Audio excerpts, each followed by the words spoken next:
এতদিন দেখেছি সাপের খেলা, এখন দেখবো মাছের খেলা। তো এই মাছগুলো কোথা থেকে এলো জানার জন্য পুরো ব্লগ ভিডিওটি দেখতে থাকো, মিস করো না কিন্তু। চলো বন্ধুরা, দেখো এখানে কত মাছ। তো এটা কি মাছ তোমরা একটু কমেন্ট করে বলবে।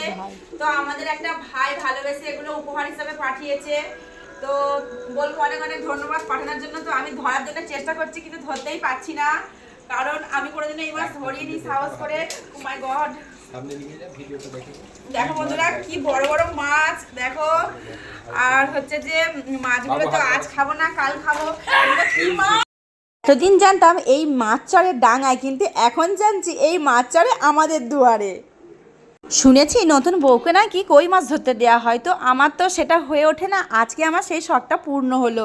তো গাইস, আমার তো খুব মজা লাগছে। তোমাদের কেমন লাগলো আমার ব্লগটি দেখে অবশ্যই কমেন্ট করে জানাবে। আমার মাছের খেলা শেষ। তো বন্ধুরা, আমার এই ব্লগ ভিডিওটি তোমাদের কেমন লাগলো অবশ্যই কমেন্ট করে বলবে। ভালো লাগলে একটু